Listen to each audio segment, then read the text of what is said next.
So making good decks. I find a lot of people think they're good at making decks, but I'm here to tell you that you're wrong, and they can be even better.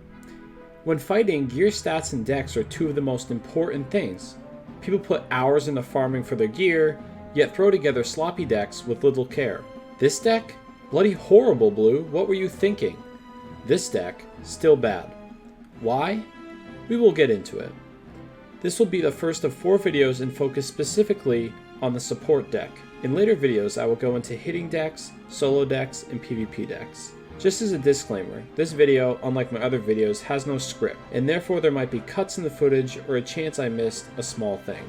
Regardless, I hope you guys all learned something, and this makes you better players. Alright, so we're going to be splitting up each video into 3 categories and types of decks, and that is minions, typical bosses, and cheating/hard bosses. So first off, we're going to start with the minions. And the biggest thing I have to say is to keep your deck as small and compact as possible. Now I know a lot of you might be worried that you're going to run out of cards, and that's why I say put a few reshuffles in. Especially the 3-pip reshuffles, which you can buy in Celestia, I believe, and they're not super expensive. But if you're worried about having a small deck, that's how to avoid it. And also keep in mind that the better your team is, the smaller your deck can be. So when we were farming that Boots dungeon, my deck was even smaller than this. This is my basic deck for questing with randoms or teaming up with random people. It involves 2 heals because I don't trust them to stay alive, 2 feints, and a potent, and 3 blades and 2 sharpens. And you know, perhaps I can take out, you know, now that I have these new shoes, I could do a little bit of this and therefore switch up the blades and the feints that I can put on. But most of all, it's keeping it this small so that I can pull whatever card I need at a given time. Specifically though, let's talk minions first. And minions are going to be interesting. So in an ideal deck, I'm going to be having, you know, for fighting easy minions, I'm going to be wearing my mass feint hat. And therefore you have my mass feint at the bottom, and I'm not going to need feints or potents of any kind. So if I'm going with random people, I'll probably do something like this. Some 2 heals, 3 blades with 2 different sharpens, and a mass feint. So I have 1, 2, 3, 4, 5, 6, 7, 8, 9, 10. 10's not bad. It's not great, but it's not bad. You pull 7 cards a turn. I'm bound to get at least a sharpen and a blade. I probably won't get my mass feint first turn. That falls down to luck.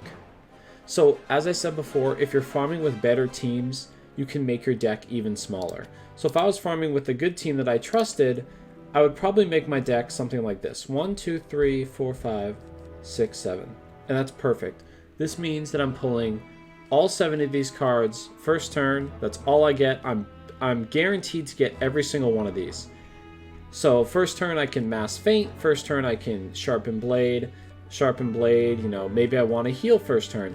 Basically, it's a minion fight. It should be done fairly quickly. You're just going to blade and mass feint once or twice, kill the minions with the Tempest or Stormlord or Glowbug, something like that.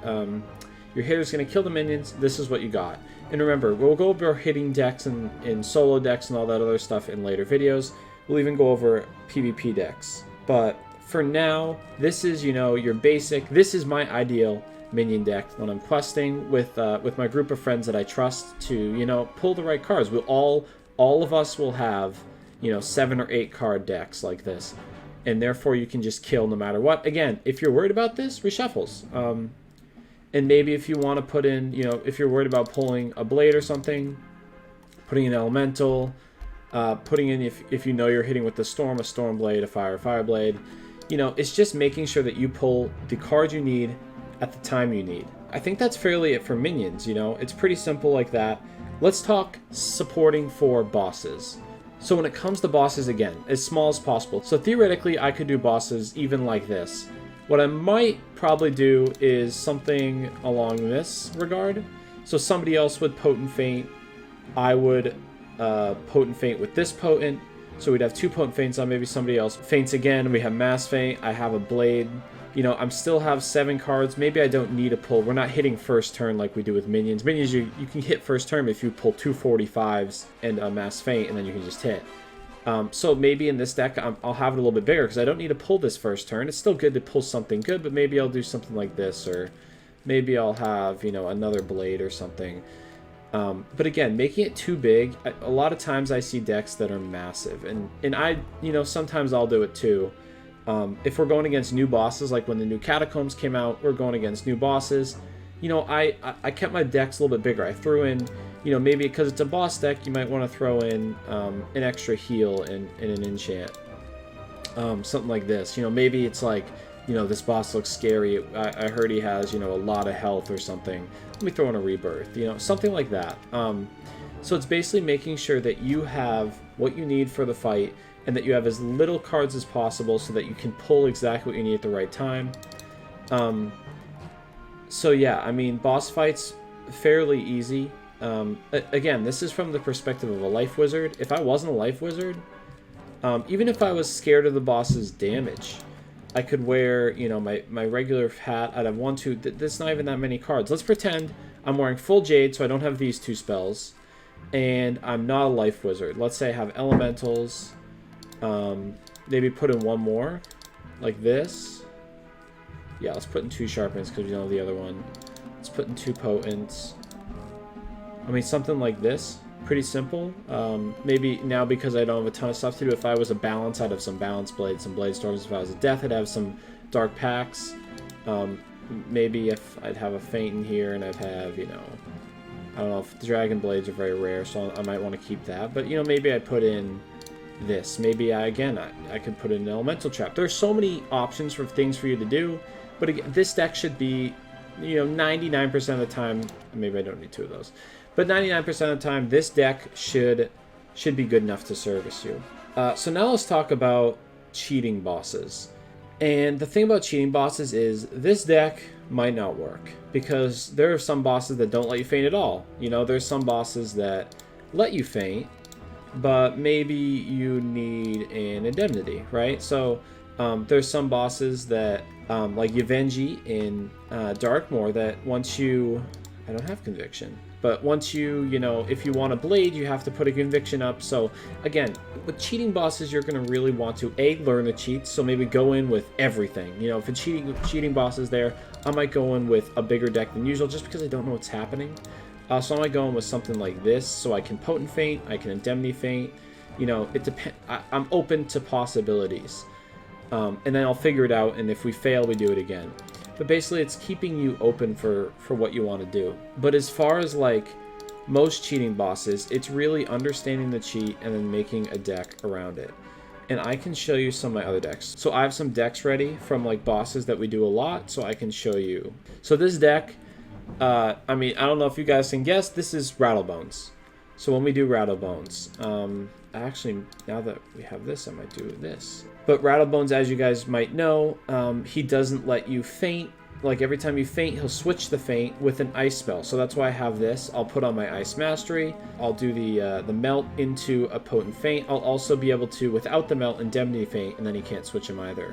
And I'll let my teammates do things like the other traps, and sometimes you can YOLO blades and stuff. Also, if you heal, he'll put up a Doom and Gloom. So maybe someone else will have some Dispels, some Death Dispels, or sometimes they'll have bubbles of their own, like some Wildfire or whatever, and change the bubble. But basically, it's understanding your role. And most of the time, my role is, you know, put a few... I'm the one with the Ice Mastery. I'm going to be focusing on feints and heals. Again, if it's certain bosses, I might, you know, my friends might have a ton of blades. They might be like, don't bother blading. If it's a boss that does a ton of damage, I might put in some tower shields. I might put in... Oh, not that. We don't need that. I might put in, you know, an extra heal. Let's put in a rebirth. Where's that spell I'm looking for? There it is. Let's put in a sanctuary. I mean, you can put in TC sanctuary, but, you know, maybe let's put in a fairy because maybe our storm is going to get slapped. My pet has Maycast Cycle of Life, but maybe your pet doesn't have Maycast Cycle of Life or you know, Renew or something. Maybe the person has a lot of damage. It's understanding what you need to do. Yeah, so maybe I play more of a defensive role in the team, and therefore I have just take the backseat to damage, and I'm fully focused on healing. Again, if it's a healing deck, that might need to be a little bit bigger. But it's really keeping it small. It's keeping it exactly what you need. people are always like, I can't find my hit. And that's the exact opposite of what you want to hear while you're in a fight. Make sure your decks have exactly what they need in them. Alright, so I have certain decks like Storm Boss deck. I'm not exactly sure what any of these are for, but as you can see, you know, this deck, I'm barely going on the 3rd page. I'd probably even cut it down, but I'm mostly healing and blading. Somebody else is going to be handling feints. Maybe this boss didn't allow feints. I'm fairly sure this was our Trident, like our Storm Titan deck. And I just bladed twice and then set up for a heal or two. Does it say? Yep, here it is, yeah. And we would Heckhound, Storm Heckhound, and then just Prism every turn. So here I have Pierces, I have Cleanse. But this was our Storm Trident deck. And these didn't exist. But it's very simple. Like, I'm bound to pull my blade. If I don't pull my blade, I'm down to pull a Guiding Light or, you know, a Prism or something. I'm down to get what I need if I need it. So now we have Deck of the Shadow Heart. This is a bigger deck. But this is, again, I think the team I was running with was like Team Up, and we were doing Corporal. Corporal, you can blade, of course. You can trap. Here are the shields, because Corporal does a lot of storm damage and some shadow damage too. So here's the last deck I wanted to find. Again, now that I have this new blade, I just got it. So I'd probably do something like this. I'd have my 2 different sharpened blades, 2 heals, and 2 traps. And this is for the Sinbad. So if anybody wants to farm Sinbad with me, Sinbad will do a cheat where he hits the lowest health person for, I think it's like 3,000 or 4,000. It's enough, and it's a lot of storm damage. So I'll put a few shields up. I'll have some heals ready, but most of the time I'm going to be blading for our hitters to hit. And again, if my team was even better, maybe I, you know, take out a heal or 2 so I can make sure I can blade. Maybe if my team's a little bit worse, I put in, you know, an extra shield, something like that. But again, essentially it's keeping your deck as small as possible, and making sure you pull every card you can, and making sure you don't run out of cards if you can help it.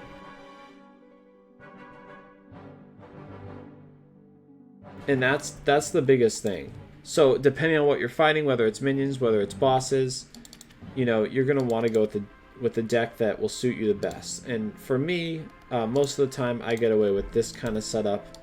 You know, 2 Pixies is good just in case your team sucks. 3 Blades is solid. And then, you know, sometimes a feint, sometimes not a feint. And of course 2 Sharpens. So if there's a boss, I'll put in a few feints. But you know, this deck definitely suits me the best for all the stuff that I need to do. And yeah, I hope this video is helpful. I'll be doing more on hitting. I'll get on my Storm Wizard. I'll show you what a good hitting deck would look like for, you know, the 3 things: the minions, the bosses, and cheating bosses. I'll show a solo deck, because soloing is like a whole thing in of itself. We'll talk a little bit about PvP deck building. But I hope this helped you. Again, I would say the biggest things to take away from this are have some TCs ready. I don't think they're entirely necessary, but especially stuff like reshuffle. I forgot to mention that things like just throwing in a cleanse and throwing in like a pierce will make you everybody's best friend. Nobody likes when they get, all of a sudden they put up a set shield or a tower shield. Nobody likes when all of a sudden your hitter gets Ifrited. Having one of these helpful, it's just there. You know, this plague too. It'll make you helpful if you can't, you know, if you can't pull a lot of stuff, you want a bigger deck, throw in like a few TCs. You know, TC towers are so helpful, and for some bosses they're necessary. So again, it's really finding the best deck you can. Keep it small, keep it simple, find everything you can, make sure you have TCs at the ready, and of course run with people who you can do the fights with most effectively. Teaming up is great for easier stuff. If you need harder stuff, try to get people that all run decks like this, because then it will go way faster. Hopefully your storms will be able to hit first turn, and you'll be able to find what you need to blade them up first turn, or I say storm, but fire, you know, anything. And so it is really just trying to make you the best player that you can be, and helpful for every team, and therefore faster at farming and everything else. So yeah, if you guys like this video, if you want more, please leave a comment below, like it. This is the first time I've done like an off-script video like this, so I'm sorry if it's kind of all over the place. I'm mentioning Pierce last.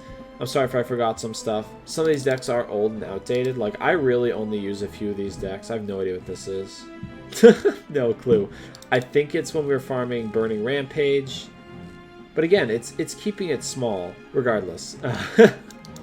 And yeah, we'll be talking more about hitting and other stuff. I'm trying to do videos every week. I have new awesome videos coming out. make sure you subscribe. Make sure you join my Discord or follow me on Twitter if you want to know more about the new big project I'm working on, which is like the dungeon. And yeah, I hope you guys all have a great day. Happy farming. Good luck. I never want to hear I can't pull a hit again. There's no excuse.